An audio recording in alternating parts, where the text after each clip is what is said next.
Hello.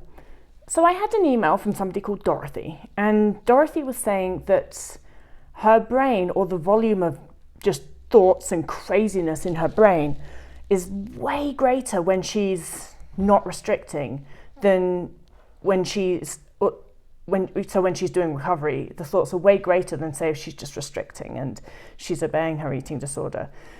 And I think that that's pretty common. I think that the one of the reasons for this is that if you're restricting and you're basically doing everything that your eating disorder wants you to do, you're following all of the rules, then, well, it doesn't have much to berate you about, does it? It's not got much to get mad about. There's not, say for example, I noticed that when I wasn't eating bread at all, I didn't eat bread, well, I didn't have a load of thoughts and anxieties around am I eating too much bread and all of this stuff and planning, and the mental hunger was less around bread because I wasn't allowing myself to eat it at all, and it wasn't this dilemma, am I allowed to eat pizza tonight because I had a sandwich earlier today, is that too much bread? That wasn't there because I wasn't eating bread. However, when I started eating bread, then it was a much higher volume of anxiety thoughts around bread. Is this too much? Is this the right sort of bread? How many calories are in this bread? If I eat bread for breakfast, can I have bread for lunch? Blah, blah, blah, blah, blah, blah. Always ongoing. So that's totally a thing. And of course, when you're not restricting, your eating disorder has way more to get upset about and cause anxiety about. So that's normal. I think that's definitely normal. I think that also what Dorothy mentioned is the volume of thoughts about how much weight am I going to gain and when's it going to stop and how's it going to come on? Is my weight going to be fast or slow or blah, all of that shit. Well, again, it's of course you're going to have anxiety when you've sort of said, okay, well, I'm doing recovery and I'm going to gain weight. Of course you're going to have anxiety around your eating disorder is going to kick off around that way more than it would, say, if you're not even trying. So that's all normal.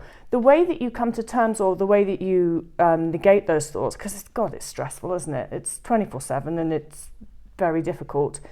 I wrote a load of blogs recently this month. I focused my blog on recovery commitments. And the reason that these recovery commitments are so important are because they will help you reduce a lot of that mental noise and anxiety. Because, for example, if one of the recovery commitments is if you're underweight, committing to weight gain. If you committed to weight gain, part of that commitment is saying, I'm not going to suppress my body weight. My body is in charge of weight gain. It's none of my fucking business what my body does, and I don't need to micromanage it. So all of those thoughts that comes up about what about this and what about that and what about this and what about that, then when you're committed to those things, when you're committed to weight gain and not micromanaging your body about it, then those thoughts can just be answered with, I'm committed to this. It doesn't matter. I'm committed to it. I'm just going to keep on eating. Another one of the recovery commitments is a commitment to unrestricted eating. And so when you've committed to unrestricted eating, all of those thoughts around bread, you just tell them to fuck off because you're like, I'm not going to restrict. That's just the end of the story. It's when you engage with the thoughts and you allow them to worry you, that's when they're going to get more and more and more. And so when you've got those recovery commitments, what you need to do is keep on reminding yourself of those recovery commitments, and that's all you need to be thinking. So the thoughts can come, they can go, but you're just like, I'm not restricting anything. If that means that I eat bread 50 times today, so be it. I don't care. And that's kind of how you can keep your anxiety in check with those things.